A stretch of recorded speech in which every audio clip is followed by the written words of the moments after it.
Percentage decide कर दिया है कि अगर आप जनरल कैटेगरी से बिलॉन्ग करते हैं तो 50% है, 45% है ओबीसी कैटेगरी वालों को, 40% है एससी-एसटी वालों को। तो आपको हाँ, मतलब जैसे कि 150 नंबर का पेपर हो रहा है तो उसका 50% अगर आपने स्कोर कर लिया है, तो आप सारे कैटेगरी में क्वालीफाई हैं। 40% अगर 45% आपने किया है तो आप ओबीसी कैटेगरी में क्वालीफाई हैं। तो आपको उस इस वाले एग्ज़ाम के लिए कभी इंतज़ार नहीं करना पड़ता है कि हाँ, कट ऑफ क्या जाएगी, कितना नंबर पे हमारा सिलेक्शन होगा, वो पहले से क्लियर है। उनको सिर्फ सर्टिफ़िकेट देना होता है नेट का और उनके पास जेआरएफ तो होता नहीं है। तो नेट के सर्टिफ़िकेट के लिए उन्होंने अपना क्राइटेरिया पहले से डिसाइड कर रखा है कि अगर आप जनरल कैटेगरी से बिलॉन्ग करते हैं, तो आपको 50% मार्क्स स्कोर करना है और अगर आप ओबीसी से हैं तो 45%, तो बड़ा ईज़ी रहता है। नेगेटिव मार्किंग होती है 1/3 इस एग्ज़ाम में। आपके पास 150 क्वेश्चन्स होते हैं, अगर आप सेलेक्ट करके मतलब जिसमें से अगर आप 90 क्वेश्चन्स एकदम प्रॉपर तरीके से करके आते हैं ना, 60 क्वेश्चन आप छोड़ भी दीजिए, तो भी आप बहुत आसानी से क्वालीफाई हो सकते हैं। ये एग्ज़ाम ईज़ी होता है और इस एग्ज़ाम में जो आपके क्वेश्चन्स आते हैं, वो फैक्ट बेसिस पर आते हैं। मतलब ऐसा कुछ रीज़निंग और कैसा ऐसा कुछ घुमा करके आपको प्रॉब्लम बना करके नहीं देता है। चीज़ें होती हैं तो होती हैं, मतलब आपको ही पता है तो है, फिर नहीं है तो कोई दिक्कत नहीं है। इस टाइप का होता है। जैसे आपने जैसे अभी पीजीटी का एग्ज़ाम दिया ना, तो पीजीटी वाले एग्ज़ाम से मैक्सिमम क्वेश्चन जो होते हैं फैक्ट बेसिस पे आते हैं। रीज़निंग बहुत कम होता है। ऐसे टाइप के पेपर आते हैं आईसीआर में। आप लोग एग्ज़ाम मतलब आप लोग फॉर्म भरिए उसका, एक सर्टिफ़िकेट आपके पास नेट का हो जाएगा तो अच्छा रहेगा। और आज के डेट में उस आईसीआर के भी नेट के सर्टिफ़िकेट के बेसिस पे कई सारे काम मिल रहे हैं। पहला चीज़ तो यही हो जाता है कि जब भी कभी आईसीआर के इंस्टीट्यूट्स में असिस्टेंट प्रोफ़ेसर की पोस्ट आती है, तो आप उसके लिए एलिजिबल हो जाते हैं। और अभी तो यूजीसी के जो हेड हैं कुमार साहब डायरेक्टली उन्होंने ही बोल दिया है कि अभी किसी भी यूनिवर्सिटीज़ में आपको असिस्टेंट प्रोफ़ेसर बनने के लिए पीएचडी की कोई ज़रूरत नहीं है, सिर्फ़ नेट चाहिए, राइट? तो नेट की सर्टिफ़िकेट अभी आपको प्रोफ़ेसर बनाने के लिए एलिजिबल करती है। तो जितना आपके पास दमखम है उसको लगा करके सर्टिफ़िकेट आप इकट्ठा करिए नेट वाला और उसके बेसिस पे आप उसके बाद पीएचडी करिए, ना करिए वो आपके ऊपर डिपेंड करता है, आपका खुद का इंटरेस्ट होगा। आप वहीं से सर्टिफ़िकेट नेट का हो जाने के बाद से ही आप एलिजिबल हो जाते हैं असिस्टेंट प्रोफ़ेसर के लिए। तो ये सभी लोगों के लिए अच्छी न्यूज़ है जो कि अभी 15 को ये यूजीसी के जो हेड हैं, उन्होंने रिलीज़ किया हुआ है कि अब से मतलब जो भी असिस्टेंट प्रोफ़ेसर की रिक्रूटमेंट होगी, चाहे वो सेंट्रल यूनिवर्सिटीज़ हो, चाहे स्टेट यूनिवर्सिटीज़ हों, उन सभी यूनिवर्सिटीज़ में असिस्टेंट प्रोफ़ेसर के लिए जो एलिजिबिलिटी है सिर्फ़ एमएससी है, एमएससी और नेट है, ना कि पीएचडी है। तो ये अच्छी बात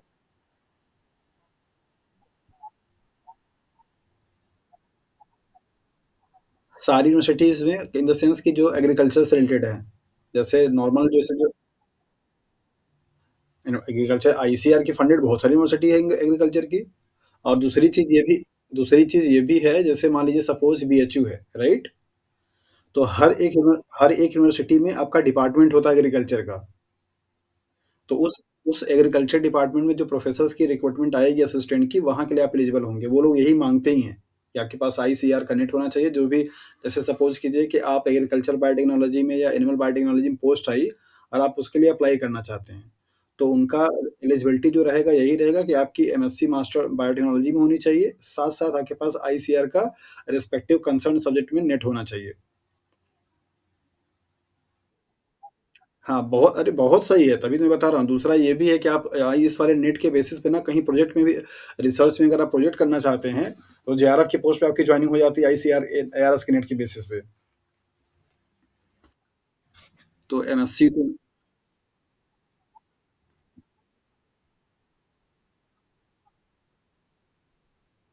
हाँ, हाँ।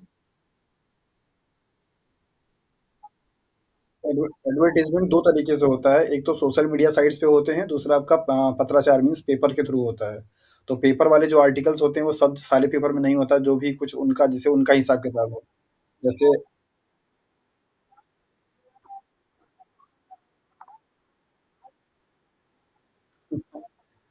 एक्चुअली उसके उसके उसके पीछे भी रीज़न होता है कविता जी। रीज़न ये होता है कि मैक्सिमम जो यूनिवर्सिटीज़ में रिक्रूटमेंट आती है, राइट? उनके उनके लिए जो सिलेक्शंस होने वाले जो कैंडिडेट्स होते हैं ना, वो इंटरनली होते हैं। पहली चीज़ तो आप जानिए।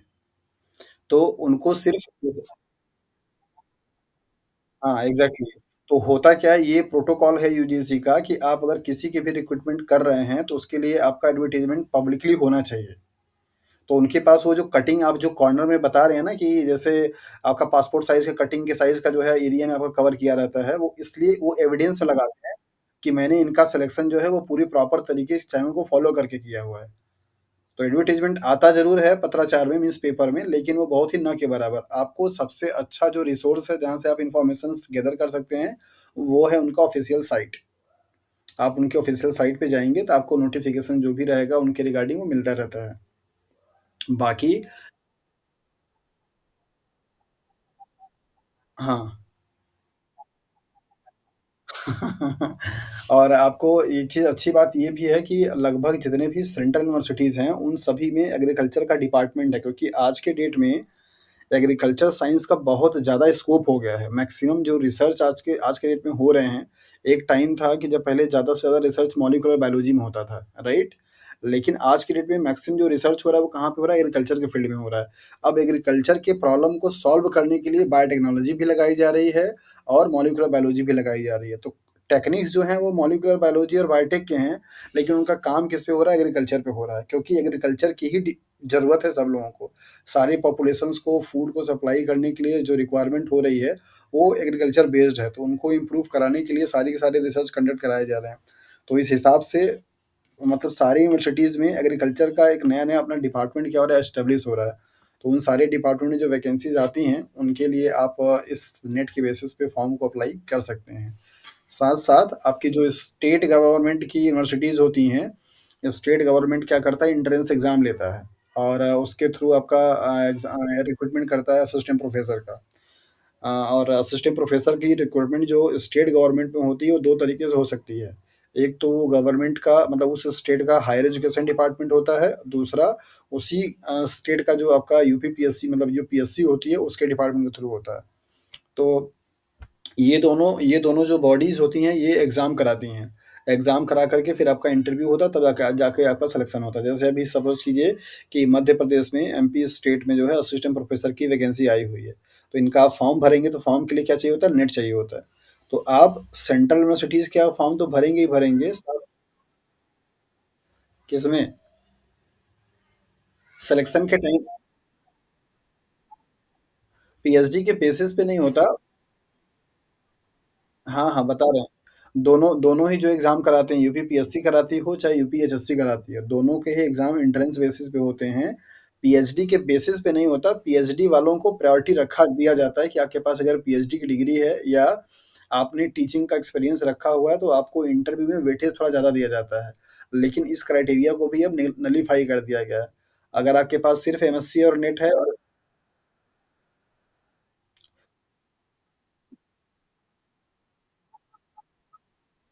हाँ, उसके लिए रूल ये होता है कि जो 2019 के रूल रेगुलेशंस के पहले जो पीएचडी किए हुए हैं, तो उनके लिए नेट ज़रूरी नहीं है।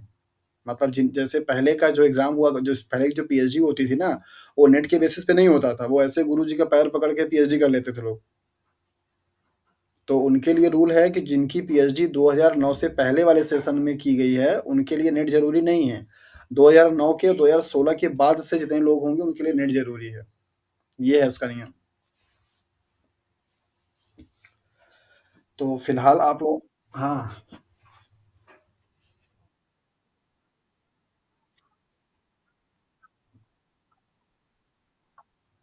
तो बायोटेक्नोलॉजी वालों को कौन सी पोस्ट ज़्यादा निकलती है?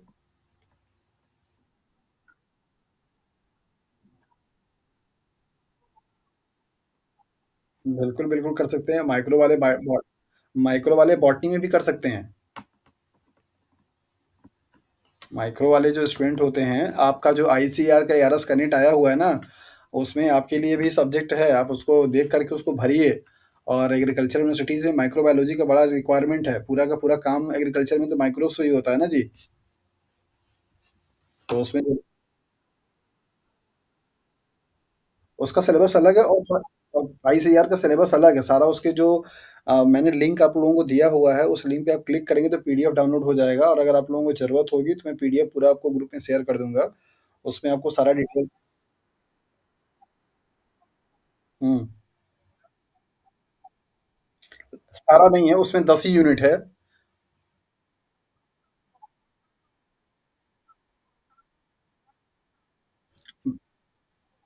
बिल्कुल भाई, नेट का ही एग्ज़ाम आप देने जा रही हैं, तो ये देखिए मैंने आपको स्टार्टिंग से ही बताया था कि सीएसआईआर का जो सिलेबस है, अगर आपने लाइफ साइंस के फील्ड का सीएसआईआर का सिलेबस अगर आपने प्रिपेयर कर लिया है, तो दुनिया का कोई भी एग्ज़ाम होगा लाइफ साइंस का, उसमें आपको बेनिफिट मिलेगा। ऐसे आप समझिए। सीएसआईआर के सिलेबस से लेंदी सिलेबस किसी का भी नहीं है। तो जितना भी चाहे आप आईसीएमआर का पढ़ लीजिए, चाहे आप डीबीटी का पढ़ लीजिए, चाहे आईसीआर का पढ़ लीजिए, चाहे आप गेट का पढ़ लीजिए, सब सिलेबस का फ्रैक्शन आपको जो है सीएसआईआर में मिल जाएगा। ये बेनिफिट है सीएसआईआर के सिलेबस को पढ़ने का। आप अगर तैयारी सीएसआईआर की कर रहे हैं, तो उसके आपके जो कंटेंट हैं, वो आपको बाकी अदर अदर एग्ज़ाम्स के लिए भी क्या होते हैं, यूज़फुल होते हैं। ओके, सो लाइट नहीं है और मौसम भी खराब है, तो इससे पहले कि बैटरी डिस्चार्ज हो लैपटॉप की, हम लोग क्लास को स्टार्ट कर लेते हैं और क्लासेस आज खत्म हो जाएंगी। कल का देखते हैं क्या होता है, क्योंकि लाइट यहाँ पे है नहीं और 2 दिन से लाइट नहीं आ रही है। ओके, स्क्रीन दिखाई। हाँ जी, बताइए। कल कल का टे- कल कल आप लोग चले गए थे, तो लास्ट में डिस्कस यही हुआ था कि अभी टेस्ट कराना ठीक नहीं है, बिकॉज टेस्ट तब होगा जब आपका पूरा ये यूनिट खत्म हो जाएगा, और अभी चीज़ों को कवर करना ज़्यादा ज़रूरी है, ठीक है। और और बाकी प्रैक्टिस हम लोगों का डेली बेसिस पे हो रहा है, तो उससे आपकी जो मतलब एक फ्लो है वो बना हुआ है। ऐसा नहीं है कि आपको ये अंदाज़ा नहीं लग पा रहा है कि जो आप पढ़ रहे हैं उसके बेसिस पे प्रॉब्लम कहाँ आ रहे हैं, या प्रॉब्लम आपको सॉल्व हो पा रहा है कि नहीं हो पा रहा है। ये चीज़ डेली बेसिस पे हम लोग कर रहे हैं। तो आप मान के चलिए कि अगर डेली की क्लास में अगर आपको 20 मिनट भी पेपर सॉल्व कराने पे, क्वेश्चन सॉल्व कराने पे दिया जाता है, तो आपके एक टेस्ट से कई गुना ज़्यादा बेटर चीज़ें हो रही है, राइट? तो आधे घंटे का समय आपका जो एक्स्ट्रा लिया जाता है 11 बजे के बाद से, वो आपके पेपर को डिस्कस करने के लिए रहता है। तो अभी टेस्ट फिलहाल नहीं होगा, क्योंकि अभी क्लासेस ज़रूरी हैं, क्लासेस जितना ज़्यादा हो सकेंगी वो ठीक रहेगा। पढ़े रहेंगे तो आपको पेपर सॉल्व करने में आसानी नहीं रहेगी, मतलब दिक्कत नहीं होगा, है ना? तो कल, हाँ, तो कल का कोई टेस्ट शेड्यूल नहीं है। कल टाइमिंग डिसाइड हम लोग करेंगे, और ये काफ़ी हद तक डिपेंड करेगा लाइट की अवेलेबिलिटी पे, क्योंकि लैपटॉप चार्ज होना ज़रूरी है। और देखते हैं, अगर जैसा रहेगा तो फिर उस हिसाब से टाइम आपको मैसेज कन्वे किया जाएगा कि किस टाइम में क्लास होगी आपकी, ठीक है? ओके, स्क्रीन दिखाई दे रहा है सब लोगों को? ओके, सो कल की क्लास में हम लोगों ने बेसिकली स्टडी किया था आईआर स्पेक्ट्रोस्कोपी के बारे में, राइट? और आज हम लोग 3 स्पेक्ट्रोस्कोपी के बारे में पढ़ेंगे, सीडीओआरडी के बारे में और रमन स्पेक्ट्रोस्कोपी के बारे में। तो इनका क्या कॉन्सेप्ट है और इनसे क्या-क्या चीज़ें आप कर सकते हैं, इन सब के बारे में हम लोग देखेंगे। कल की क्लास से मुझे एक सवाल आप लोगों से पूछना है कि अगर कल पूरा आप लोगों ने आईआर स्पेक्ट्रोस्कोपी पढ़ लिया, राइट? और उसका होपफुली कॉन्सेप्ट भी आप लोगों को समझ में आ गया था, कल आप लोग बता रहे थे। आईआर स्पेक्ट्रोस्कोपी का बायोलॉजिकल सिस्टम में क्या एप्लीकेशन है?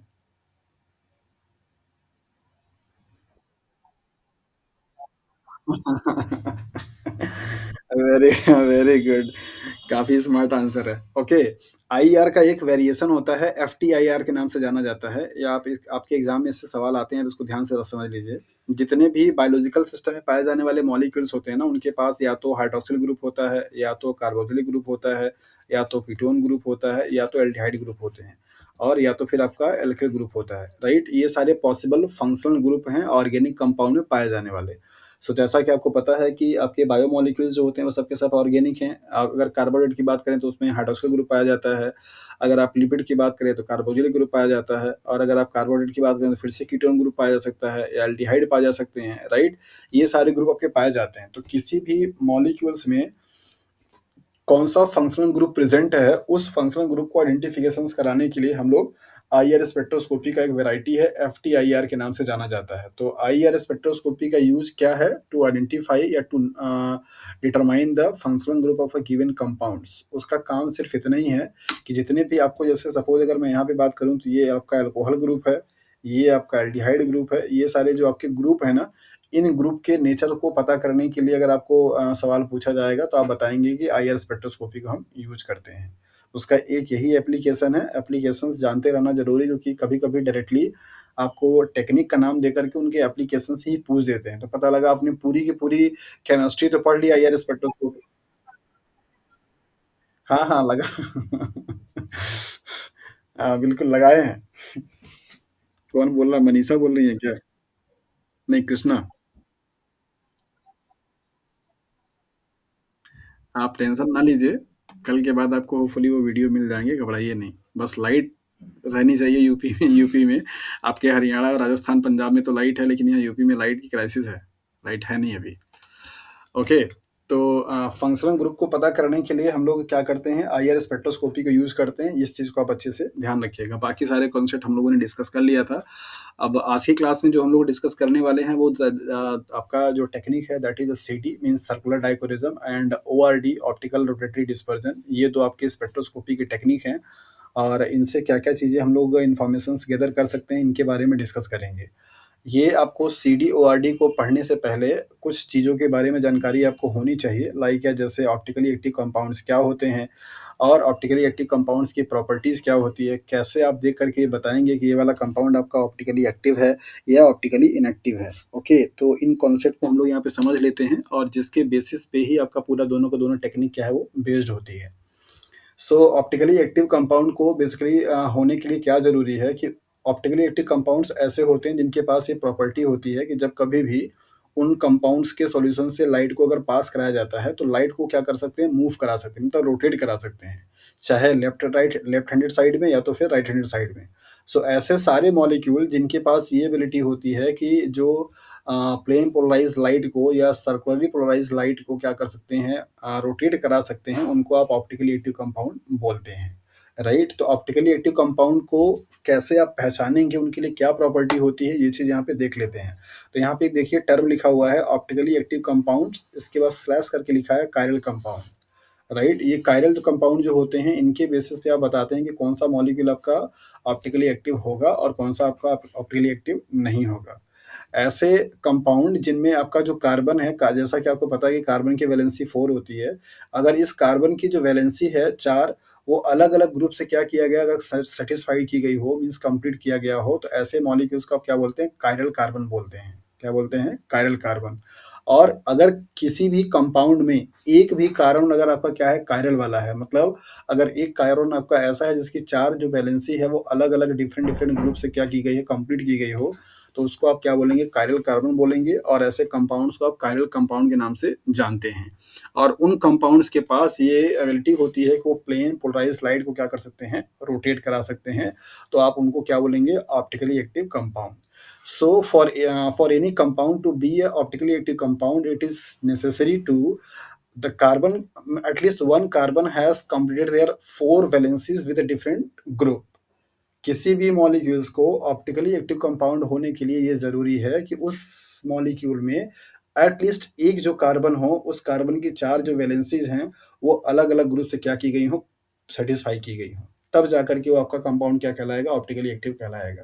और ऐसे ही ऑप्टिकली एक्टिव कंपाउंड की इन्फॉर्मेशंस को जानने के लिए हम जिस टेक्निक को यूज़ करते हैं, वो दोनों टेक्निक आपकी हैं सीडी एंड ओआरडी।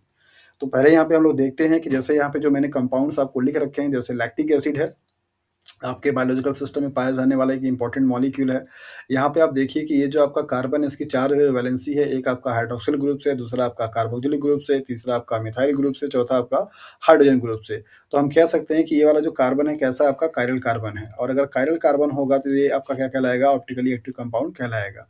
सिमिलरली आपका जो 2 ब्यूटेनॉल मॉलिक्यूल्स है, यहाँ पे भी आप देख लीजिए एक कार्बन है और एक अगर सपोज़ जैसे अगर इसी वाले कंपाउंड में मैं आपसे पूछूँ, यहाँ पे ब्यूटेनॉल का मतलब होता है 4 कार्बन।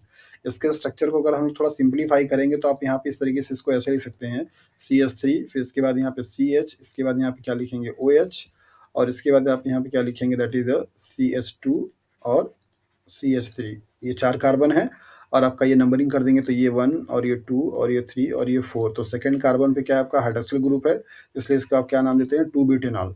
तो अगर मैं आपसे पूछूँ कि इस 2 ब्यूटेनॉल के कंपाउंड में 4 कार्बन हैं और इस चारों कार्बन में कितने टोटल कायरल कार्बन हैं, तो क्या आप लोग बता पाएँगे?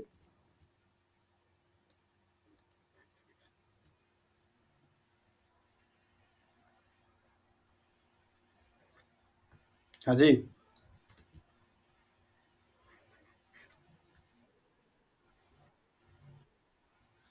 सवाल मेरा ये है, आपने पहले ये देखा कि कायरल कार्बन का मतलब होता है कि ऐसे कार्बन जिनकी वैलेंसी जो 4 है, वो अलग-अलग ग्रुप से क्या की गई हो, कंप्लीट की गई हो। मतलब ए है, बी है, सी है और डी है, राइट?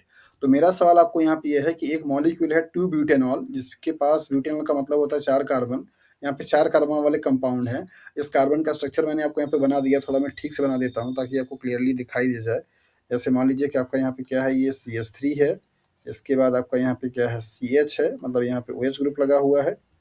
लेट मी इरेज़, ये गलत है। ऐसे यहाँ पे क्या है आपका H है और इसके बाद आपका यहाँ पे क्या है CH3 है और इसके बाद सॉरी CH2 है, इसके बाद क्या है आपका CH3 है। ये आपका स्ट्रक्चर है 2 ब्यूटेनॉल का। क्या इस मॉलिक्यूल में आपको कोई कायरल कार्बन दिखाई दे रहा है? हाँ। हाँ, अगर आप यहाँ पे बात करेंगे कि ये वाला जो कार्बन है वो क्या है आपका कायरल है। अगर आप इस कार्बन को ध्यान में रखेंगे तो अगर आप इसको ओपन करेंगे तो क्या दिखाई देगा? यहाँ पे हाइड्रोजन, यहाँ पे हाइड्रोजन, यहाँ पे हाइड्रोजन, तो 3 सेम ग्रुप के हो गए, इसका मतलब ये होगा नहीं। अगर आप इसकी बात करेंगे तो ये भी आपका सेम होगा, ये होगा नहीं, राइट? इस कार्बन के लिए अगर आप यहाँ पे ध्यान दीजिए तो यहाँ पे आपका CH2 ग्रुप लगा है, यहाँ पे CH3 ग्रुप लगा है। आप ऐसे देखेंगे तो भी आपको ये डिफरेंट दिखाई देगा और दूसरा, ये दोनों जो कार्बन होंगे वो बेसिकली एक ग्रुप जैसा क्या करते हैं, काम करते हैं, उसको आप बोलते हैं इथाइल। जैसे आप एल्किल बोलते हैं वैसे आप मतलब मेथिल बोलते हैं, ऐसे आप क्या इथाइल बोलते हैं। तो CH2 एंड CH3 दोनों मिलकर के एक ग्रुप बना लेते हैं। तो ये आपका क्या होगा, 2 कार्बन कंपाउंड हो गया। तो ये एज़ अ ग्रुप काम करेगा जो कि आपको यहाँ पे दिखाई दे रहा है। तो चूँकि इस कार्बन से जुड़े हुए 4 जो आपके वैलेंसीज़ हैं, वो वैलेंसीज़ को कंप्लीट करने वाले जो मॉलिक्यूल हैं, वो अलग-अलग हैं। दैट इज़ व्हाई यहाँ पे एक क्या होगा, कायरल कार्बन होगा। और अगर एक भी कायरल कार्बन मॉलिक्यूल्स में प्रेज़ेंट होगा तो वो ऑप्टिकली एक्टिव कंपाउंड कहलाएगा, राइट? ऐसे ही सिमिलरली अगर आप यहाँ पे एक ग्लिसरॉल्डिहाइड की बात करें तो यहाँ पे एक आपका CHO ग्रुप है, एक आपका हाइड्रॉक्सिल ग्रुप है, एक आपका H ग्रुप है और एक आपका CH2OH ग्रुप है। तो इस हिसाब से ये वाला कार्बन भी आपका क्या कहलाएगा, that is the chiral carbon के नाम से जाना जाएगा और ये वाले मॉलिक्यूल्स भी आपके क्या होंगे, ऑप्टिकली एक्टिव होंगे। यहाँ पे आप देखिए एक आपका Br ग्रुप है, एक आपका OH ग्रुप है, एक आपका CH3 ग्रुप है, एक आपका C2H5 ग्रुप है। तो ये भी आपका क्या है, ऑप्टिकली एक्टिव कंपाउंड है, राइट? तो ऐसे सारे मॉलिक्यूल जिनके पास एट लीस्ट एक कार्बन क्या होगा आपका, कायरल कार्बन होगा, उसको आप क्या बोलेंगे, ऑप्टिकली एक्टिव कंपाउंड बोलेंगे। CDNORD की टेक्निक में सिर्फ हम ऐसे ही मॉलिक्यूल्स की स्टडी करते हैं या कर सकते हैं जो मॉलिक्यूल्स कैसे होते हैं, ऑप्टिकली एक्टिव होते हैं, राइट? तो आपने यहाँ पे देखा कि ऑप्टिकली एक्टिव कंपाउंड होने के लिए क्या क्राइटेरिया है और किस बेसिस पे आप ये बता पाएँगे। अगर आपने मॉलिक्यूल्स को देख कर के ये आइडेंटिफ़ाई करना सीख गए कि कौन-सा मॉलिक्यूल्स ऑप्टिकली एक्टिव है या कौन-सा नहीं है, तो आप बहुत आसानी से ये बता पाएँगे कि हाँ, कौन-सा मॉलिक्यूल का CDNORD हो सकता है या नहीं हो सकता है। क्योंकि CDNORD टेक्निक में सिर्फ़ और सिर्फ़ हम उन मॉलिक्यूल्स का एनालिसिस कर सकते हैं, जो आपके ऑप्टिकली क्या होते हैं, एक्टिव होते हैं। ओके, तो यहाँ पे मैं आपको ये सारा चीज़ जो समझाया उसको मैं इरेज़ कर रहा हूँ और आपको कुछ दूसरी चीज़ बताने की कोशिश कर रहे हैं, जिसको आप समझ लीजिए ताकि आपको अच्छे से ये पता चल जाए कि हाँ, ऑप्टिकली एक्टिव कंपाउंड को देखने का तरीका हमारा क्या होगा और कैसे हम यहाँ पे जान पाएँगे। ऑप्टिकली एक्टिव कंपाउंड जो होते हैं वो बेसिकली एक दूसरे का क्या होते हैं, मिरर इमेज होते हैं। जैसे अगर मान लीजिए आपका ये मिरर है, तो यहाँ पे आप देखिए कि इस साइड में आपको जो फ्लोरीन है वो कहाँ पे दिखाई दे रहा है, लेफ्ट साइड में और ब्रोमीन कहाँ पे दिखाई दे रहा है आपका राइट साइड में। जब इस इर इम जस जब आप इस इमेज को ऐसे क्या करेंगे, ऐसे इन्वर्ट कर देंगे मतलब ऐसे कर देंगे, सुपर इम्पोज़ करेंगे, तो ये फ्लोरीन आपका कहाँ पे आ जाएगा, यहाँ पर आ जाएगा और ब्रोमीन क्या होगा आपका, यहाँ पर आ जाएगा। तो ऐसे ऑप्टिकली एक्टिव कंपाउंड जो कि एक दूसरे के क्या होते हैं, मिरर इमेज होते हैं, उनको आप इनेंसियोमर के नाम से क्या करते हैं, जानते हैं।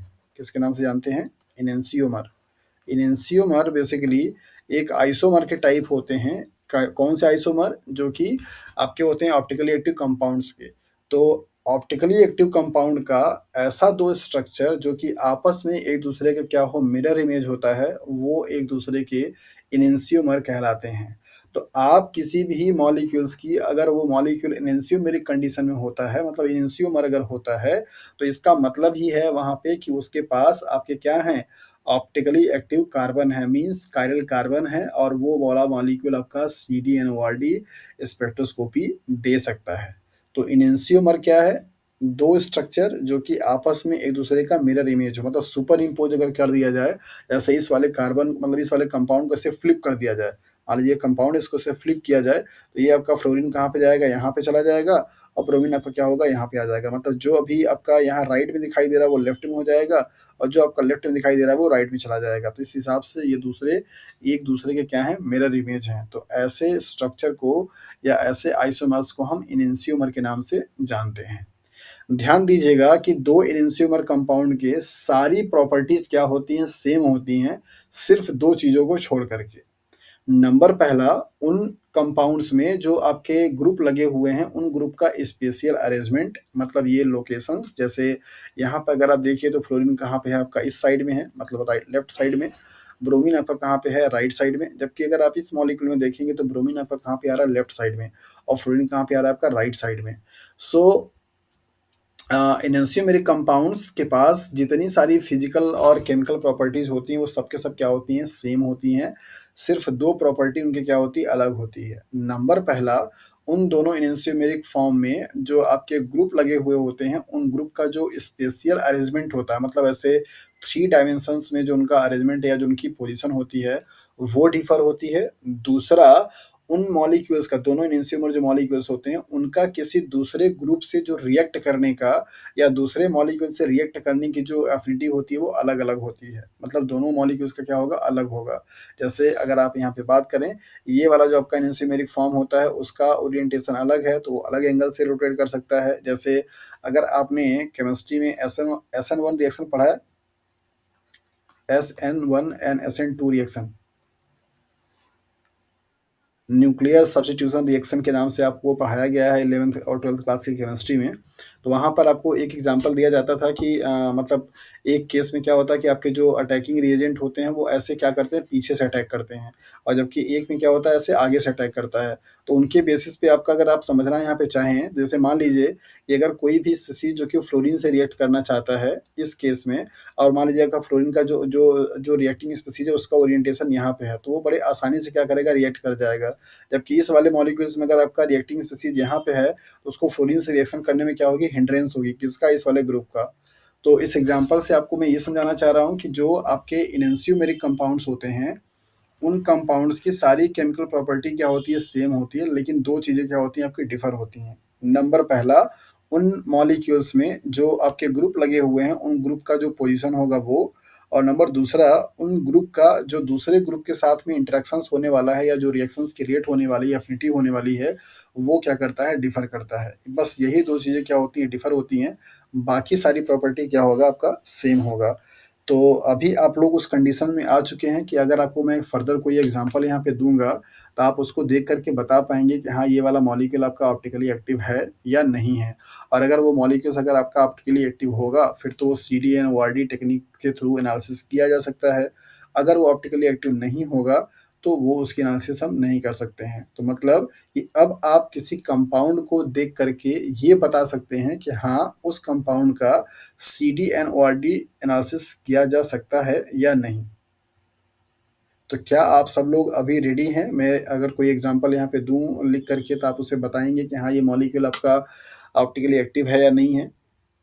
या अभी किसी को डाउट है इस कॉन्सेप्ट में, इसको फिर से रिफाइन करने की ज़रूरत है? सबको ये पॉइंट समझ में आ गया?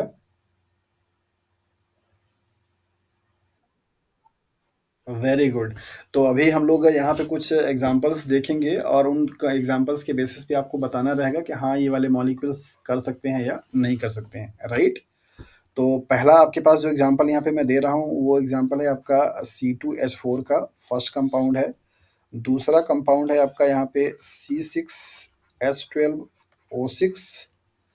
तीसरा आपका जो कंपाउंड है वो आपका है ग्लाइसिन अमीनो एसिड। इसका स्ट्रक्चर भी मैं आपको बना देता हूँ।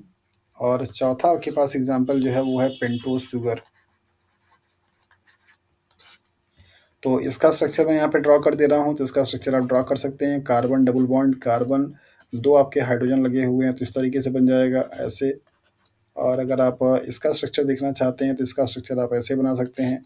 ऑक्सीजन है, फिर इसके बाद यहाँ पे कार्बन है, फिर इसके बाद यहाँ पे कार्बन है, फिर इसके बाद यहाँ पे कार्बन है, फिर इसके बाद यहाँ पे कार्बन है और इसके बाद यहाँ पे क्या है कार्बन है, राइट। और इस तरीके से यहाँ पे हाइड्रोक्सिल ग्रुप और एच ग्रुप क्या है आपके लगे हुए हैं लाइक दैट। और एक कार्बन आपका क्या है यहाँ पे रहेगा C2CH2OH। यहाँ पे आपका हाइड्रोक्सिल ग्रुप, यहाँ पे आपका H ग्रुप, यहाँ पे आपका H ग्रुप, यहाँ पे आपका हाइड्रोक्सिल ग्रुप, यहाँ पे आपका हाइड्रोक्सिल ग्रुप, यहाँ पे आपका H ग्रुप, इस तरीके से लगे हुए हैं। तो आपको बताना है कि ये वाला मॉलिक्यूल आपके ऑप्टिकली एक्टिव हैं या नहीं है। तीसरा है आपका ग्लाइसिन। ग्लाइसिन का स्ट्रक्चर आप लोग को पता होना चाहिए कि इस तरीके से आपका होता है, कार्बोक्सिलिक ग्रुप होते हैं यहाँ पे। और इसके बाद आपका क्या होता है यहाँ पे NH2 ग्रुप होता है और इसके बाद यहाँ पे क्या होता है, एच ग्रुप होता है, इसके बाद यहाँ पे क्या होता है, एच ग्रुप होता है। तो ये 3 एग्ज़ाम्पल ऑफ पेंटोस शुगर का स्ट्रक्चर आप लोग जानते ही हैं, लाइक दैट इस तरीके से होता है। ओके, तो इन स्ट्रक्चर्स को देख करके आपको बताना है कि कौन से मॉलिक्यूल आपके क्या हैं, ऑप्टिकली एक्टिव हैं और कौन से मॉलिक्यूल्स का आप सीडी एंड ओआरडी कर सकते हैं। जल्दी बताइए।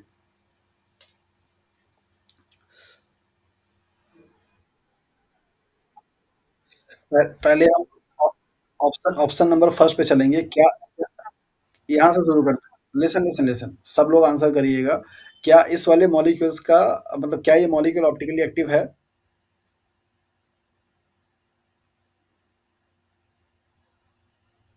हाँ जी। क्या क्या ये वाला जो प पहला वाला जो आपका कंपाउंड है C2H4 दैट मीन्स इथाइलीन, यहाँ पे स्ट्रक्चर आपको ये दिखाया जा रहा है। अरे! आवाज़ नहीं सुनाई दे रहा?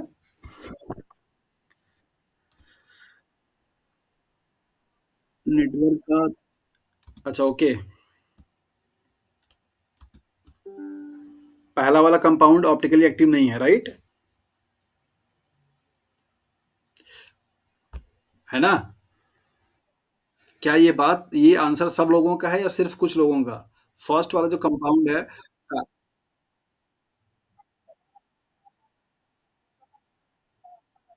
Very good. सबका आंसर ये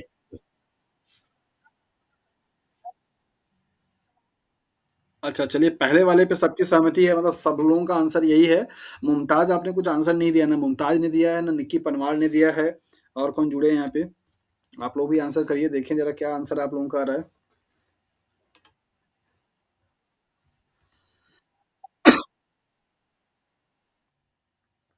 अरे आप आंसर देंगे तभी तो मैं बता पाऊँगा ना कि कहाँ पे प्रॉब्लम हो रही है। एक तो नेटवर्क पता नहीं कहाँ चला गया है, आवाज़ ही नहीं सुन पा रहा हूँ मैं आप लोगों की।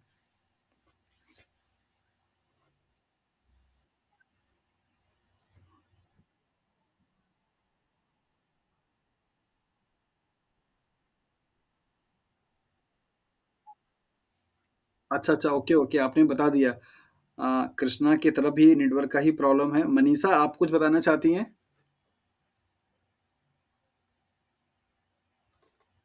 अच्छा ठीक है।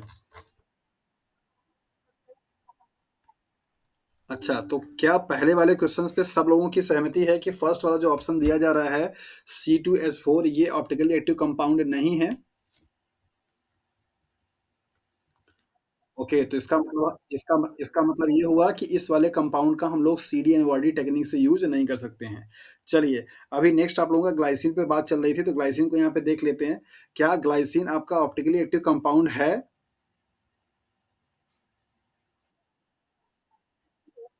Very good.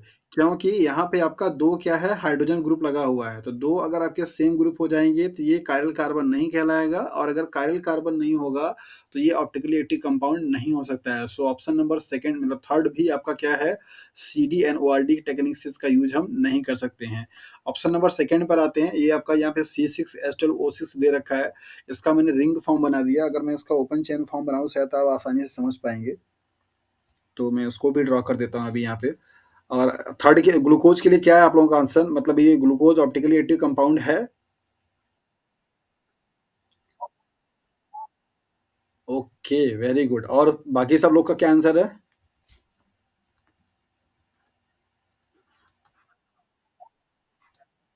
ग्लूको ग्लूकोज़ एक्टिव है ना?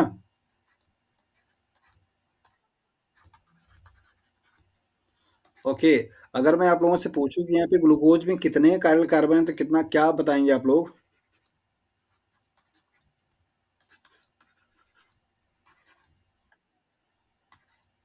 हाँ जी, ये आपका ग्लूकोज़ का ओपन चेन फॉर्म है, right? First carbon, second carbon, third carbon, fourth carbon sorry 1, 2, 3, 4, 5, 6, 6 carbon, okay? तो अगर मेरा पहला सवाल तो मेरा ये था कि क्या ग्लूकोज़ आपका ऑप्टिकली एक्टिव कंपाउंड है? सो आप लोगों ने आंसर दिया कि हाँ, ये है, ग्लूकोज़ आपका ऑप्टिकली एक्टिव कंपाउंड है। दूसरा सवाल मेरा ये है कि इस ग्लूकोज़ के मॉलिक्यूल्स में कितने काइरल कार्बन हैं? तो उसके लिए आप क्या बताएँगे?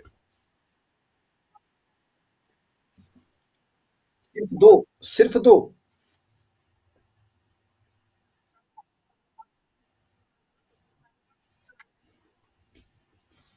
ज़रा ध्यान से देखिए।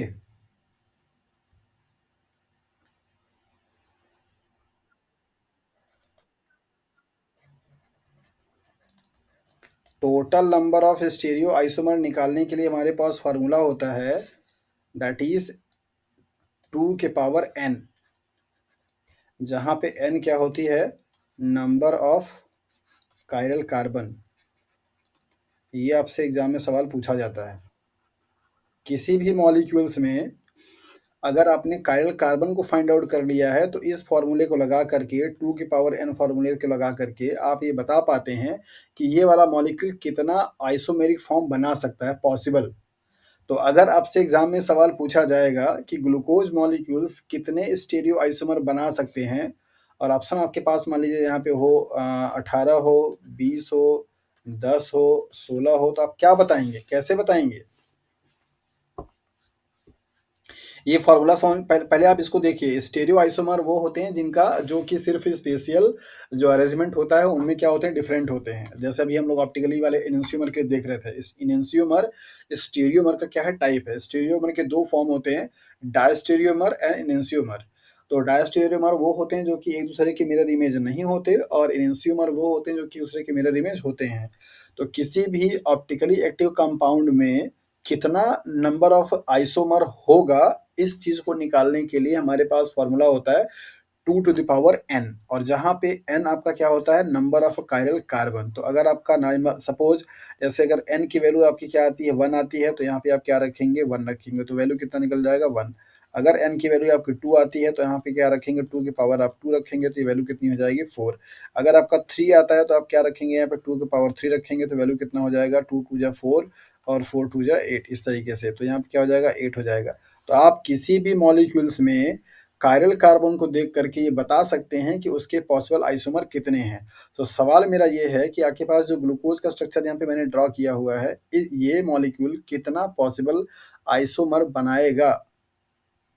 सीएसआईआर के पार्ट बी का 2018 का ये क्वेश्चन है। वेरी गुड, कौन बताया ये?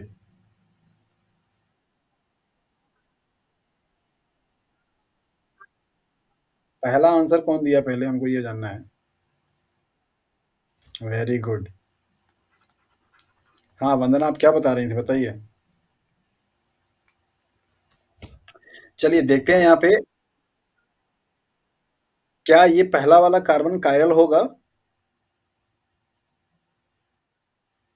अच्छा, क्यों? क्यों?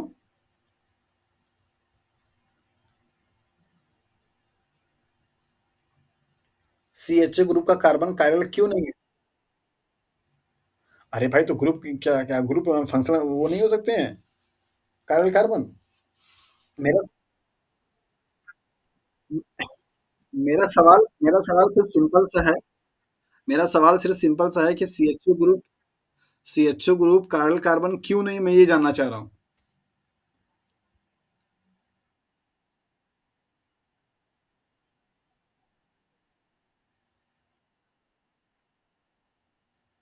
Very good. अगर यहाँ पे सीएचओ ग्रुप का स्ट्रक्चर हम लोग देखें, तो carbon double bond oxygen, single bond आपका हाइड्रोजन होता है, और ये आपका ग्रुप इससे अटैच होता है। तो जब कभी भी कार्बन कहीं भी किसी कंपाउंड में डबल बॉन्ड या ट्रिपल बॉन्ड बनाएगा, तो वो हमेशा ऑप्टिकली इनएक्टिव कंपाउंड ही कहलाएगा, या वो अकायरल कार्बन ही कहलाएगा। इस बात को आप ध्यान दीजिए। कायरल कार्बन सिर्फ तभी हो सकता है जब वो सिंगल सिंगल बॉन्डेड होगा। जैसे जो कीटोन का कार्बन है, क्या वो कभी आपका कायरल हो सकता है? Answer is no. जो कार्बोक्सिलिक ग्रुप का कार्बन है, क्या वो आपका कभी कायरल कार्बन हो सकता है? So answer is no. क्या एल्डिहाइड ग्रुप का जो कार्बन है, कभी आपका कायरल कार्बन हो सकता है? तो आंसर इज नो। क्योंकि यहाँ इन सभी केसेस में कायरल जो कार्बन है, वो पहले से ही ऑलरेडी उसके 2 बॉन्ड एंगेज्ड हैं किसी सेम ग्रुप से। तो ये पॉसिबल ही नहीं हो सकता कि वो 4 बॉन्ड बनाए, मतलब सिंगल-सिंगल। और आपने जाना है कि कायरल कार्बन वो होते हैं जहाँ पे कार्बन की जो 4 वैलेंसीज़ है वो सिंगल बॉन्डेड हैं, और चारों जो ग्रुप है आपके डिफरेंट हैं। तो इससे आपको क्या समझ, ये क्वेश्चंस मैंने बार-बार क्यों पूछा? इससे आपको एक चीज़ समझ में आई कि जितने भी कायरल कार्बन होंगे, उस कायरल कार्बन के पास सभी के सभी जो बॉन्ड होंगे वो सिंगल होने चाहिए। अगर कहीं पे भी आपको डबल बॉन्ड या ट्रिपल बॉन्ड दिखाई देता है, तो आप उस कार्बन को मार्क कर सकते हैं अकायरल के तरीके से, मतलब वो आपका ऑप्टिकली एक्टिव कार्बन नहीं होगा।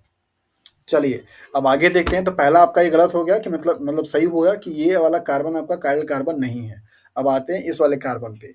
इस वाले पेन थोड़ा डिफरेंट यूज़ कर लेते हैं, ताकि आपको समझने में आसानी रहे। तो इस वाले कार्बन के लिए मान लीजिए आपका एक ग्रुप क्या हो गया, CHO ग्रुप हो गया। दूसरा ग्रुप आपका क्या हो गया, हाइड्रोक्सिल ग्रुप हो गया। तीसरा ग्रुप क्या हो गया आपका, हाइड्रोजन हो गया। चौथा ग्रुप जो पूरा होगा, पूरा का पूरा ये कार्बन, मतलब ये वाला जो कंपाउंड होगा, ये चौथा ग्रुप कहलाएगा। तो यहाँ पे आपका क्या हो गया, फर्स्ट कायरल कार्बन हो गया। क्लियर है? सेकंड वाले कार्बन की अगर हम लोग बात करेंगे, तो इसके लिए आपका एक ग्रुप आपका क्या होगा, ये H होगा। दूसरा ग्रुप क्या होगा आपका, OH होगा। तीसरा पूरा का पूरा आपका ये वाला जो ग्रुप होगा, ये एज अ ग्रुप काम कर रहा है, करेगा। और चौथा आपका जो ग्रुप होगा, पूरा का पूरा ये वाला जो होगा आपका एज अ ग्रुप काम करेगा। दो कार्बन के लिए हो गए। थर्ड वाले के लिए भी आपका सेम यही चीज होगा। ऊपर के तीनों कार्बन जो होंगे वो एक ग्रुप कहलाएंगे। ये आपका क्या करेगा, एक ग्रुप कहलाएगा। ये आपका ये पूरा एक ग्रुप कहलाएगा, और ये पूरा का पूरा ग्रुप का क्या होगा, एक कहलाएगा। चौथे वाले के लिए भी सीन आपका वही होगा। ये पूरा ग्रुप का क्या होगा, एक कार ग्रुप कहलाएगा। ये हाइड्रोजन आपका एक ग्रुप होगा, ये ऑक्सी हाइड्रोक्सिल आपका ये होगा। बाकी पूरा ये ऊपर का जो चार कार्बन बचे हुए, ये सब आपके क्या होंगे, एक कॉमन ग्रुप हो जाएंगे। इस वाले कार्बन के लिए यहाँ पे आपको दो हाइड्रोजन दिखाई दे रहा है, मतलब इसका स्ट्रक्चर अगर आप देखेंगे कैसा दिखाई देगा। कार्बन से ये जुड़ा हुआ कार्बन ये है, बाकी आपका यहाँ पे क्या है, दो हाइड्रोजन है। और एक आपका क्या है, हाइड्रोक्सिल ग्रुप है। तो चूंकि यहाँ पे दो हाइड्रोजन है, दैट इज वाई ये वाला कार्बन भी आपका कायरल कार्बन नहीं होगा। तो पहला मीन्स CHO ग्रुप वाला कार्बन, और इसके बाद अल्कोहल वाला मीन्स CH2OH वाला कार्बन। ये दोनों आपके जो ग्लूकोज में है वो कैसे हैं, अकायरल है, मतलब कि इनके पास कायरल कार्बन की सेंटर वाला चीज नहीं है। तो चार कार्बन आपके पूरे ग्लूकोज के मॉलिक्यूल्स में कैसे हैं, कार्बन, कायरल कार्बन है। तो अब आते हैं वहां पे हम लोग फॉर्मूले पे। तो जो फॉर्मूला आपको मैंने बताया था 2 के पावर n का, तो ये आप यहाँ पे क्या रखेंगे, दैट इज 2 के पावर 4। तो आप इसका मल्टीप्लाई जब यहाँ पे करेंगे, 2 × 2 × 2 × 2, इसकी वैल्यू कितनी आ जाएगी, 16 आ जाएगी। मतलब कि ग्लूकोज का मॉलिक्यूल आपका टोटल 16 स्टीरियो आइसोमर बना सकता है। ठीक है?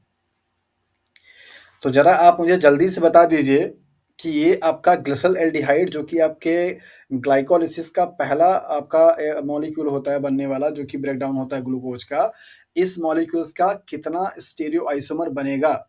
जल्दी बताइए, ये जितने एग्जांपल यहाँ पे लिखे गए हैं, ये मैं रफ कर दूं सारा।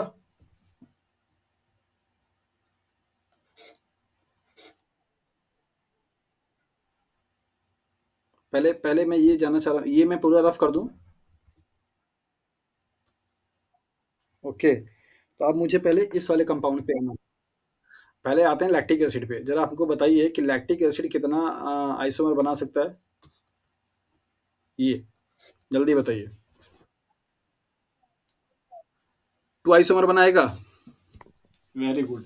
तो क्योंकि उसके पास कायरल कार्बन कितना है? Okay, next next. हाँ नेक्स्ट। हाँ वेरी गुड। नेक्स्ट वाले कंपाउंड कराइए। ओके, और ग्लिसरॉल्डिहाइड में? और ब्रोमोबिटेनॉल में?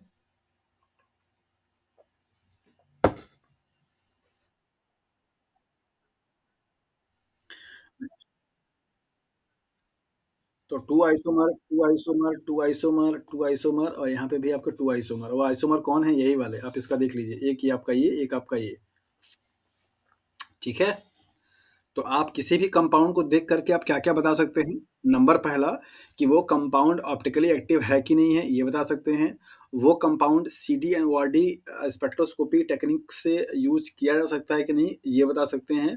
और उस कंपाउंड का कितना number of possible isomeric form बनेगा, ये भी आप अब बता सकते हैं।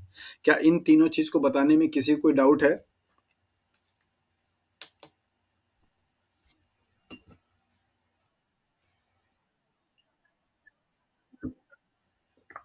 हाँ जी, स्टीरियो आइसोमर को निकालने के लिए, पॉसिबल स्टीरियो आइसोमर को निकालने के लिए हमारे पास जो फ़ॉर्मूला है, वो यही है 2 टू द पावर n, और जहाँ पे n क्या होगा आपका नंबर ऑफ कायरल कार्बन।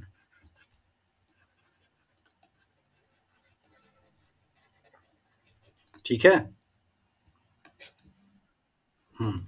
तो अगर एक कायरल कार्बन होगा तो दो दो मॉलिक्यूल्स, मतलब दो आइसोमर्स, टू होगा तो फोर, थ्री होगा तो एट, फोर होगा तो 16, इस तरीके से आपका बढ़ता जाएगा।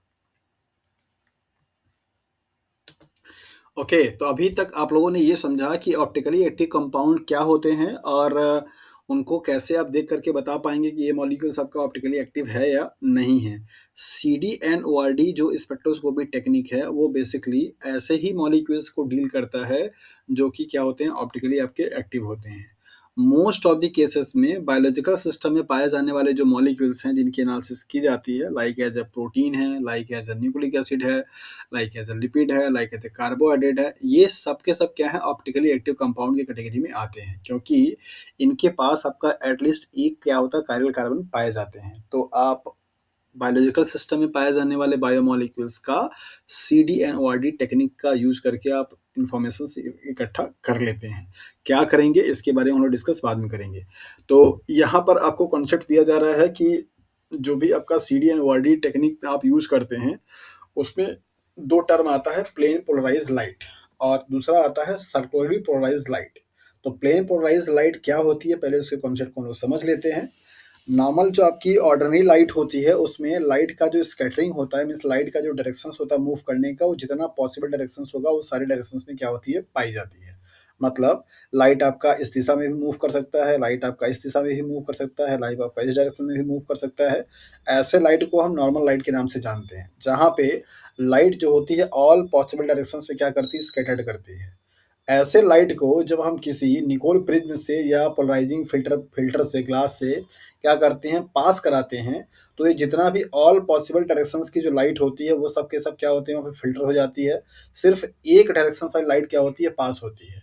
तो प्लेन पोलराइजर मतलब जो आपकी पोलराइजर होते हैं, निकोल जो प्रिज्म होती है, उसके पास उसके बाद से जो लाइट आपको जाएगा, वो आपका लाइट क्या कहलाएगा, प्लेन पोलराइज लाइट कहलाता है। प्लेन का मतलब ये हुआ कि यहाँ पे सिर्फ वन सिंगल डायरेक्शंस होगा, और चूंकि वहाँ पे आपको जो मल्टीपल डायरेक्शंस थे वो सब के सब फिल्टर हो गए, तो इस वाली लाइट को आप प्लेन पोलराइज लाइट के नाम से जानते हैं। ये डायरेक्शंस आपका ऐसे भी हो सकता है, ये डायरेक्शंस आपका सिंगल ऐसे भी हो सकता है, ये डायरेक्शंस आपका सिंगल ऐसे भी हो सकता है। मतलब कोई भी डायरेक्शंस होगा, लेकिन लाइट सिर्फ और सिर्फ एक डायरेक्शंस वाली होगी, एक प्लेन पर होगी।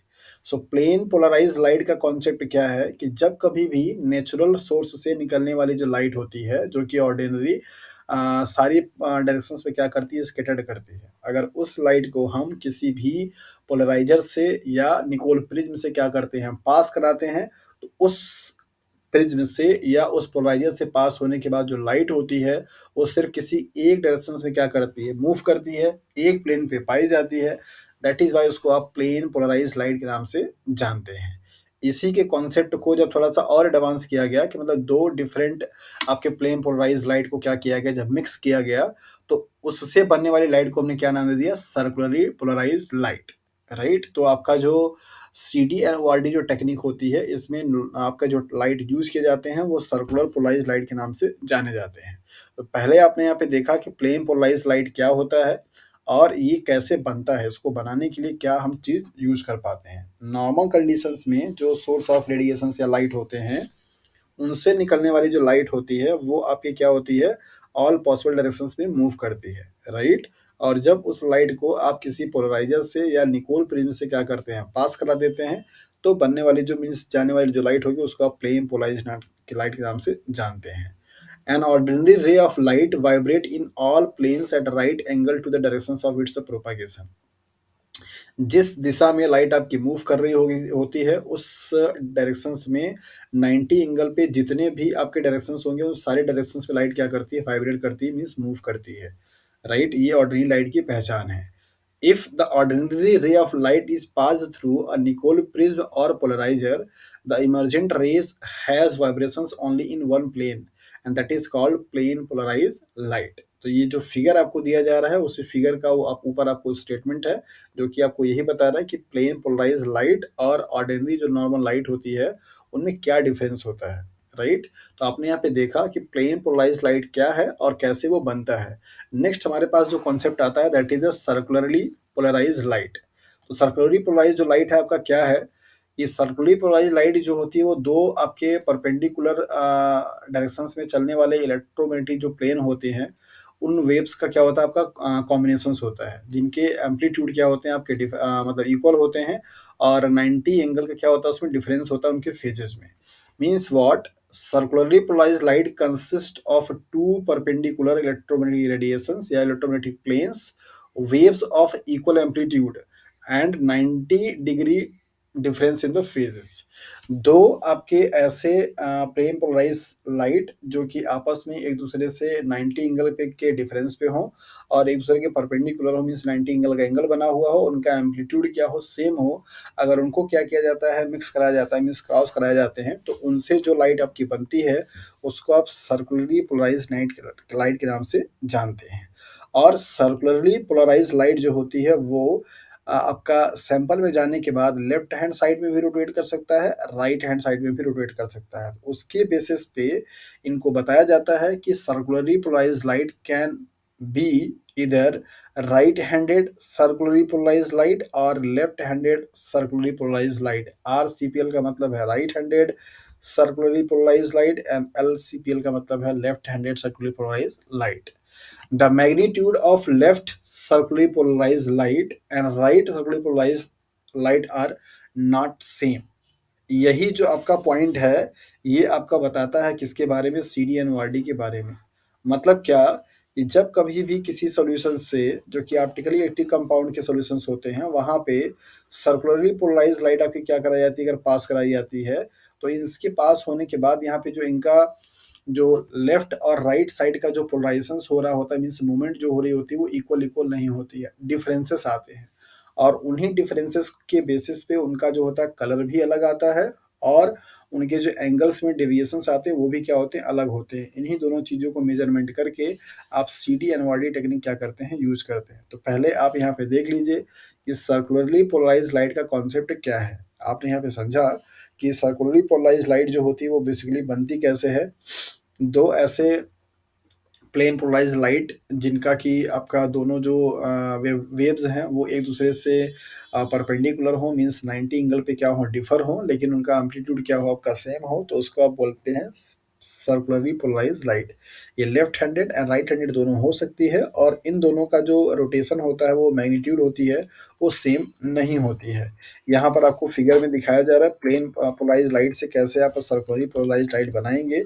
ये जो आपको एंगल है वो यही दिखा रहा है, सॉरी, ये जो आपका डायग्राम है वो यही दिखा रहा है कि ये एक आपका एक्सिस दिखाता है किसको? आपको मतलब कि मैग्नेटिक फील्ड का, और एक आपका दिखाता है इलेक्ट्रिक फील्ड का। तो ये दो आपके डायरेक्शंस वाले हैं। जब इन दोनों को क्या किया जाए, मिक्स कर दिया जाए एक दूसरे के परपेंडिकुलर पे, तो बनने वाली जो लाइट होती है उसे सर्कुलरली पोलराइज्ड लाइट के नाम से जानते हैं। तो प्लेन पोलराइज्ड लाइट जो होती है आपका सिंगल वेवलेंथ कंटेन करती है और सिंगल डायरेक्शन से मूव करता है, जबकि प्लेन सर्कुलरली पोलराइज्ड लाइट जो होती है वो दो प्लेन पोलराइज्ड लाइट का क्या है? कॉम्बिनेशंस होता है।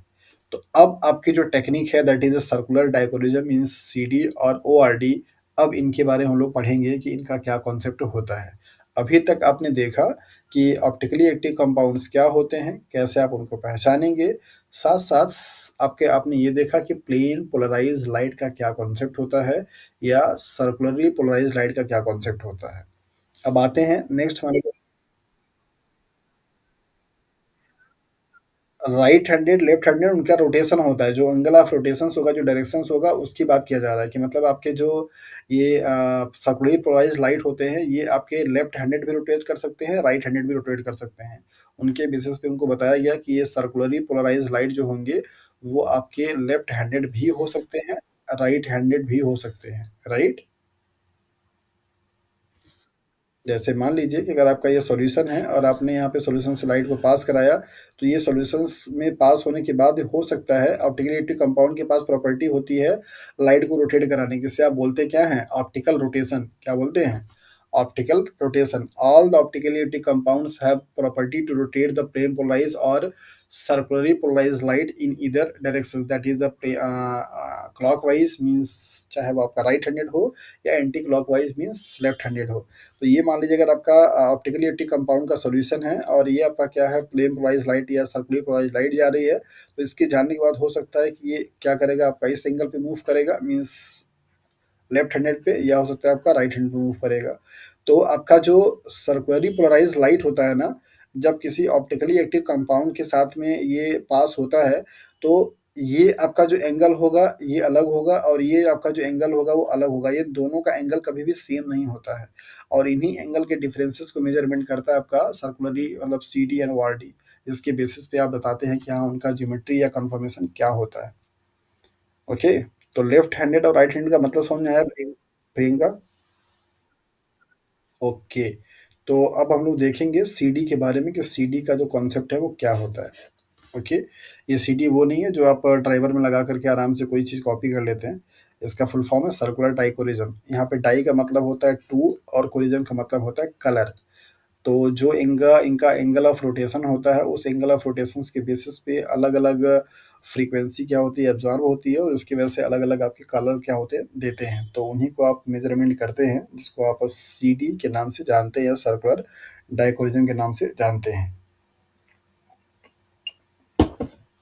कोई भी ऐसा मॉलिक्यूल जो कि आपका कंटेन करे वन और मोर मतलब कायरल कार्बन कार्बन या कायरल क्रोमोफोर्स, उनको आप सीडी एंड वार्डी टेक्निक से मतलब सीडी टेक्निक से क्या कर सकते हैं, एनालिसिस कर सकते हैं।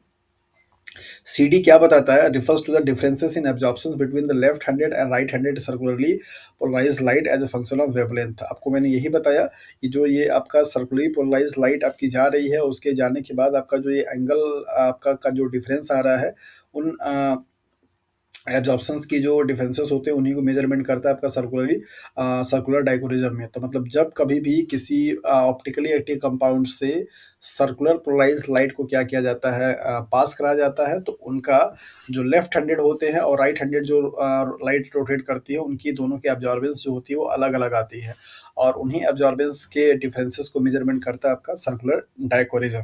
ओके, और नेक्स्ट आपको पॉइंट यहाँ पे दिया जा रहा है, when circularly polarised light passes through absorbing optically active medium, the speed between right and left polarisations differ as well as their wavelength and extend to which they absorb. तीन चीज़ों के बारे में आपको यहाँ पे बात किया गया है कि जब आपका ये प्लेन पोलराइज लाइट मतलब सर्कुलरली पोलराइज लाइट आपका यहाँ पे क्या किया जा रहा है, पास कराया जा रहा है, तो ये पास होने के बाद जो ये लेफ्ट हैंड साइड में या राइट हैंड साइड में आपका जो मूव कर रहा है, उनकी क्या क्या चीज़ें आपकी डिफर हो सकती है। नंबर पहला है आपका स्पीड, उनका स्पीड डिफर हो सकता है। नंबर दूसरा है आपका यहाँ पे उनका वेवलेंथ मीन्स वेवलेंथ भी डिफर हो सकता है। नंबर तीसरा आपका एब्जॉर्बेंस, मतलब ये आपका एक ही लाइट था लेकिन ये लाइट जब यहाँ पे ऑप्टिकली एक्टिव कंपाउंड पे यहाँ पे स्ट्राइक किया गया, तो इस ऑप्टिकली एक्टिव कंपाउंड की प्रॉपर्टी होती है लाइट को मूव करा मतलब रोटेट कराने की। तो जो फ्रैक्शन या जितना पार्ट आपका लेफ्ट हैंड साइड में क्या कर रहा है, मूव कर रहा है, जितना पार्ट आपका राइट हैंड साइड में मूव कर रहा है, इनका वेवलेंथ अलग होगा, इनका वेवलेंथ अलग होगा, इनकी एब्जॉर्बेंस अलग होगी, इनका एब्जॉर्बेंस अलग होगा और इनका साथ-साथ में आपका जो स्पीड होगी वो अलग होगी, इनका स्पीड भी क्या होगा, अलग होगा। ये बड़ा इंपॉर्टेंट पॉइंट है, इसको ध्यान से फिर से समझिए। प्लेन पोलराइज्ड लाइट और सर्कुलरली पोलराइज्ड लाइट जब आपका ऑप्टिकली एक्टिव कंपाउंड से पास कराया जाता है, तो पास होने के बाद पॉसिबिलिटी बनती है वो जो लाइट है वो 2 डायरेक्शंस में मूव करेगी, लेफ्ट हैंड साइड में या राइट हैंड साइड में। तो सीडी टेक्निक में जो आपके सर्कुलरली पोलराइज्ड लाइट जो ऑप्टिकली एक्टिव कंपाउंड से पास कराया जा रहा है, उसमें जितना फ्रीक्वेंसी या जितना फ्रैक्शन आपका लेफ्ट हैंड साइड में रोटेट करता है, उसकी वेवलेंथ अलग होती है, उसका एब्जॉर्बेंस अलग होता है, उसका स्पीड क्या होती है, अलग होती है। और जो पार्ट या जितना फ्रैक्शन आपका राइट हैंड साइड में क्या कर रहा है, डायरेक्शन से मूव कर रहा है, उसकी स्पीड अलग होगी, उसका वेवलेंथ अलग होगा, उसकी एब्जॉर्बेंस भी क्या होगी, अलग होगी। इस चीज़ को बहुत अच्छे से समझ लीजिएगा क्योंकि इन्हीं के बेसिस पे क्या होता है, कलर आता है। जैसा कि आप जानते हैं कि कलर जो किसी भी कंपाउंड का होता है, वो प्रॉपर्टी किसकी होती है, वेवलेंथ की। होती है कि नहीं होती है? अलग-अलग वेवलेंथ का अलग-अलग कलर होता है। तो जब इन दोनों लाइट का वेवलेंथ अगर अलग होगा, तो डेफ़िनेट सी बात है यहाँ पे कलर भी क्या आएगा, अलग आएगा। आएगा कि नहीं आएगा? तो इन्हीं कलर के डिफरेंसेस को क्या करता है, मेजरमेंट करता है CD means circular dichroism. That is why इसका नाम क्या दिया गया, डाइकोरिज्म मीन्स दो कलर। क्यों? जब सर्कुलरली पोलराइज्ड लाइट किसी ऑप्टिकली एक्टिव एक्टिव कंपाउंड के से पास कराया जा रहा है, तो वहाँ पे उस कंपाउंड के एब्जॉर्प्शंस की वजह से 2 कलर क्या होते हैं वहाँ पे जनरेट होते हैं और दोनों कलर क्या होते हैं डिफर होते हैं क्योंकि उनका वेवलेंथ क्या होगा अलग होगा और उनकी एब्जॉर्प्शन जो पीक होती है वो भी क्या होती है अलग होती है। दैट इज़ व्हाई इसका नाम दिया गया सर्कुलर डायकोरिज्म। सर्कुलर जो वर्ड लिया गया है वो सर्कुलरली पोलराइज्ड लाइट के लिए, डाई का मतलब होता है टू, कोरिज्म का मतलब होता है कलर। तो 2 कलर आपके बनते हैं जब कभी भी सर्कुलरली पोलराइज्ड लाइट आप ऑप्टिकली एक्टिव कंपाउंड के थ्रू क्या किया जाता है पास कराया जाता है। क्लियर हुआ? और सीडी टेक्निक में हम यही करते हैं कि जो आपका लेफ्ट हैंड साइड में रोटेट कर रहा है, जो आपका राइट हैंड साइड में रोटेट कर रहा है, उनका जो डिफरेंस होती है उनके वेवलेंथ का, उनके एब्जॉर्प्शंस का, उनके स्पीड का, उसी को मेजरमेंट करके हम बताते हैं उनके उस कंपाउंड के इंफॉर्मेशंस के बारे में। क्योंकि आपको अच्छी तरीके से पता है कि जितने भी ऑप्टिकली एक्टिव कंपाउंड्स होंगे उन सब की अपनी अलग अलग प्रॉपर्टी होती है, अलग अलग एंगल, अलग अलग वेवलेंथ और अलग अलग स्पीड से रोटेट कराने की, जिसकी बेसिस पे सभी मॉलिक्यूल्स का अपना अलग अलग अलग फीचर आता है। Optically active molecules show a phenomena known as a optical rotation. Optical rotations का मतलब क्या है कि एक ऐसी प्रॉपर्टी ऑप्टिकली एक्टिव कंपाउंड का जिसके हेल्प से जब उस ऑप्टिकली एक्टिव कंपाउंड के सॉल्यूशन से आपका लाइट पास कराया जाएगा तो उस लाइट को क्या करेगा वो रोटेट कराया सकता है। उसी प्रॉपर्टी को आप बोलते हैं optical rotation. CD is observed when optically active compounds absorb left and right circularly polarized light slightly in different means CD technique या सीड सर्कुलर डाइक्रोजन तब बनती है या तब आपको देखने को मिलेगा जब कोई भी ऑप्टिकली एक्टिव कंपाउंड लाइट जो आपकी पास आउट कराई जा रही है सर्कुलरली पोलराइज लाइट की उससे पास कराया जाए तो जो लेफ्ट हैंड वाला लाइट है और जो राइट हैंड वाला सर्कुलरली पोलराइज लाइट है उन दोनों के एब्जॉर्बेंस में स्लाइटली क्या है डिफरेंस है और उस डिफरेंस को मेजरमेंट करता है। दैट इज वाई आप बताते हैं कि सीडी जो टेक्निक होती है बहुत ज़्यादा सेंसिटिव होती है, राइट? वो आसानी से चीज़ों को डिफरेंशिएट कर सकती है।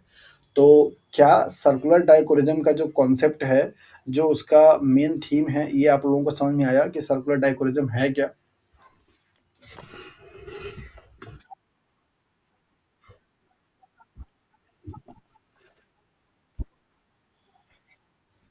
ऑप्टिकल रोटेशन का मतलब होता है अर्चना कि जब कभी भी आप ऑप्टिकली एक्टिव कंपाउंड के सॉल्यूशन से, मान लीजिए आपका यहाँ पे सॉल्यूशंस रखा गया है, ये ऑप्टिकली एक्टिव कंपाउंड है और यहाँ पे जब आपने क्या किया है लाइट को पास करा दिया है, कैसा लाइट? या तो सर्कुलरली पोलराइज लाइट है या तो प्लेन पोलराइज लाइट है।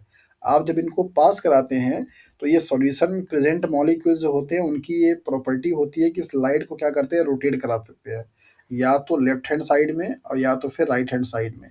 तो जब आपका प्लेन पोलराइज लाइट या सर्कुलरली पोलराइज लाइट किसी ऑप्टिकली एक्टिव कंपाउंड के सॉल्यूशन से पास आउट होता है तो वो लाइट क्या करती है रोटेट कर जाती है। उसी रोटेशंस की प्रॉपर्टी को आप बोलते हैं ऑप्टिकल रोटेशन। तो ऑप्टिकल रोटेशन किसकी प्रॉपर्टी है? ऑप्टिकली एक्टिव कंपाउंड का, न कि लाइट का। ऑप्टिकली एक्टिव कंपाउंड के पास ये प्रॉपर्टी है कि वो प्लेन पोलराइज लाइट को या सर्कुलरली पोलराइज लाइट को मूव करा सकता है किसी डायरेक्शंस में, चाहे वो लेफ्ट हैंड साइड में या फिर राइट हैंड साइड में। अभी समझ में आ गया? ओके, आगे चले हम लोग। Very good. क्या आपका आप में से कोई ये आंसर दे सकता है वंदना के सवाल का? इस वंदना का सवाल है कि सर इतना हम लोग तामझाम पढ़ रहे हैं सीडी के बारे में, सीडी से हम लोग करना क्या चाह रहे हैं?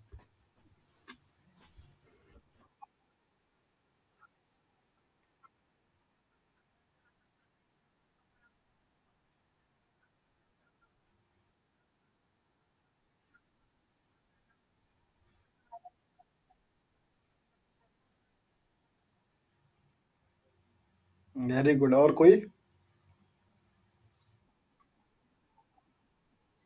एक एक सिद्धार्थ पहले बोले थे, सिद्धार्थ बताइए।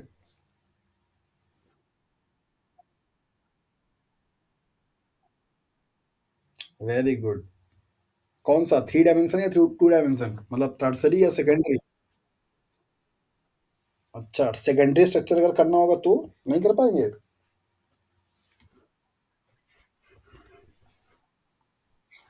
अच्छा चलिए अभी आगे हम लोग देखेंगे क्या-क्या कर सकते हैं। वंदना आपको अपने सवाल का थोड़ा बहुत कुछ आंसर मिला?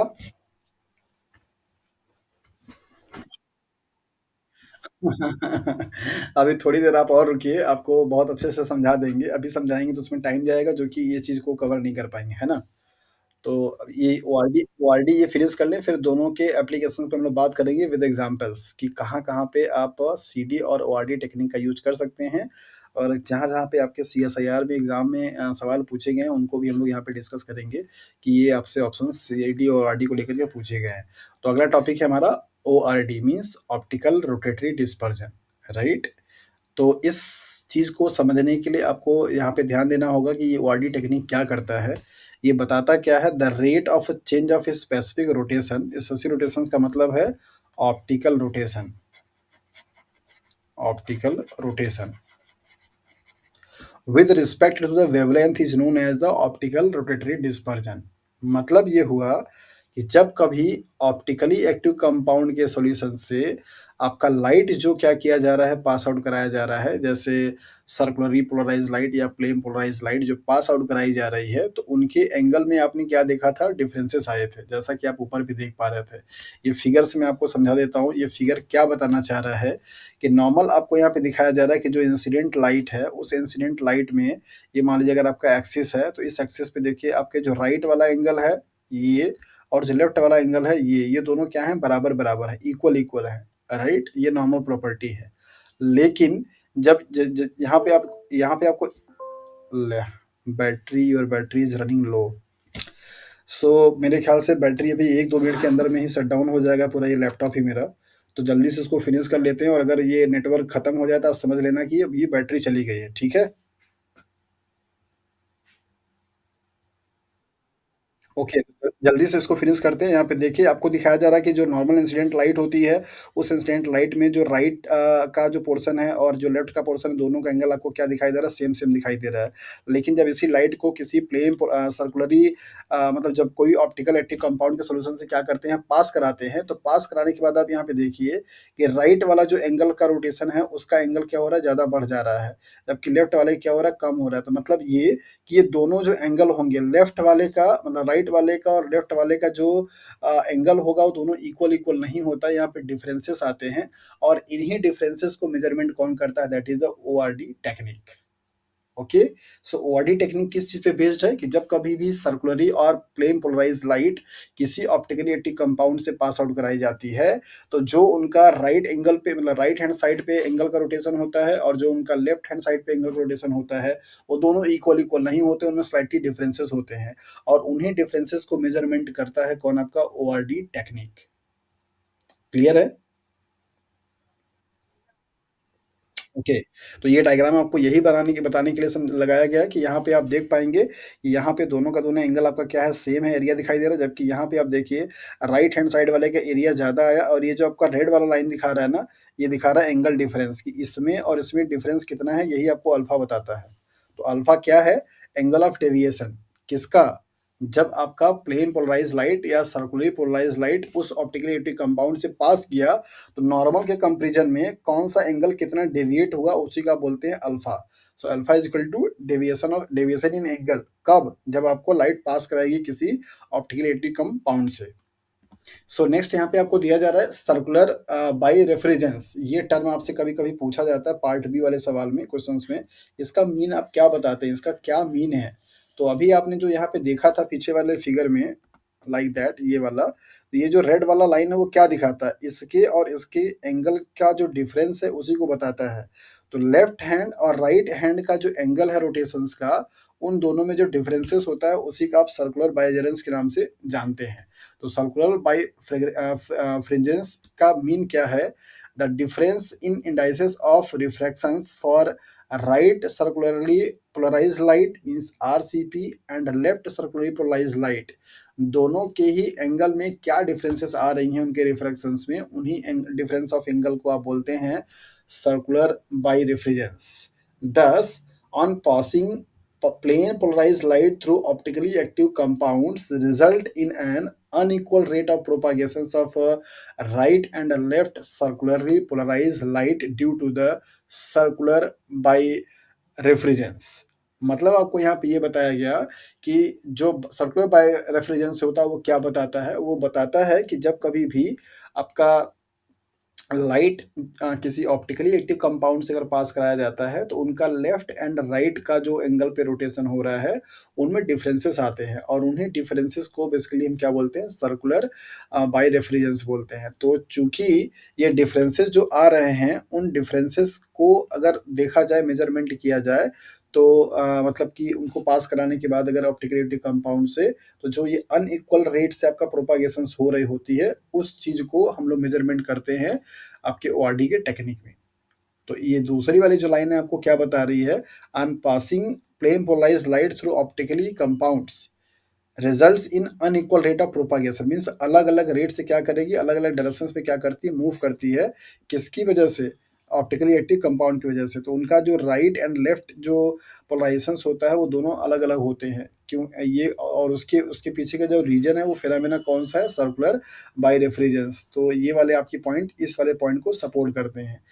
This unequal rate of propagations for both right and left circularly polarized light deviate the plane polarized light PPL का मतलब है plane polarized light from its original direction and it is called optical rotation। तो optical rotation का definition भी आपको यहाँ पे दे दिया गया कि क्या इसका मीन होता है ना? ऑप्टिकल रोटेशंस का मतलब ये हुआ कि जब प्लेन पोलराइज्ड लाइट को आपने क्या किया, पास आउट कराया, तो वो ऑप्टिकली एक्टिव कंपाउंड के वजह से उसका लेफ्ट एंड राइट जो एंगल पे रोटेशन हो रहा था वो एंगल रोटेशंस आपका क्या हुआ, डेविएट हुआ और उसी की प्रॉपर्टी को आप ऑप्टिकल रोटेशंस के नाम से जानते हैं।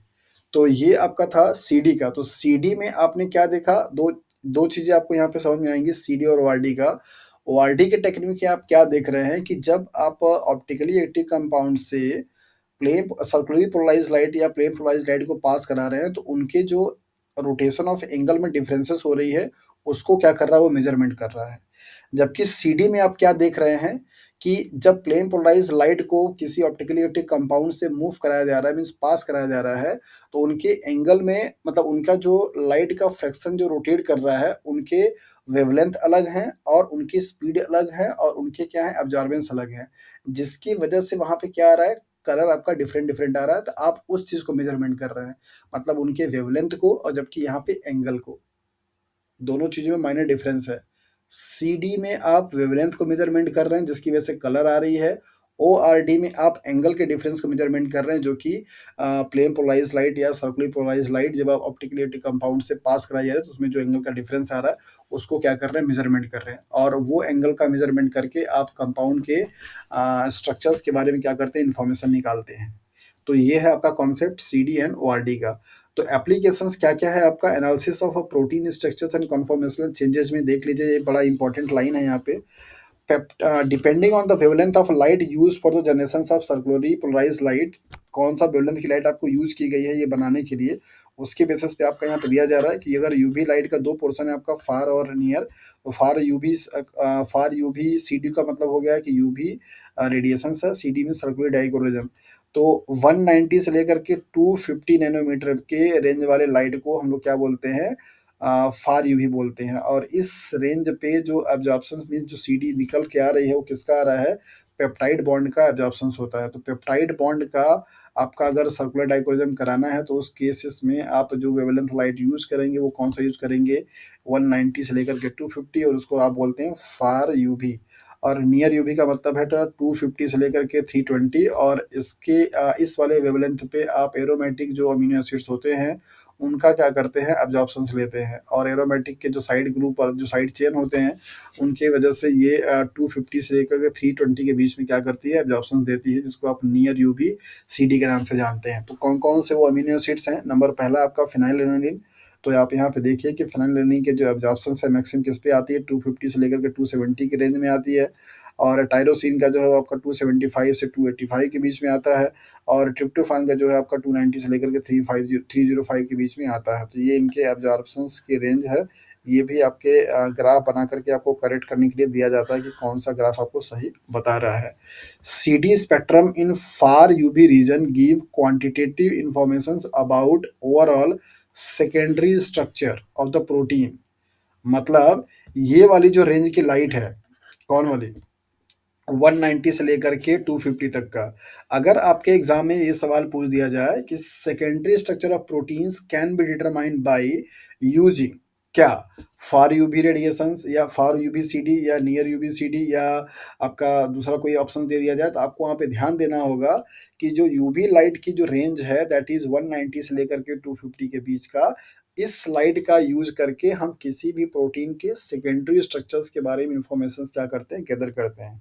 अब सेकेंडरी स्ट्रक्चर में भैया कौन कौन सा पार्ट आता है, अल्फा और बीटा बिटेड सीट। तो हो सकता है कि कभी कभी आपको सेकेंडरी स्ट्रक्चर न दे करके अल्फा और बीटा बिटेड सीट भी दे दे, तो वो दोनों भी आपके पार्ट उसी के हैं, उस चीज को आप कोरिलेट कर लीजिएगा। तो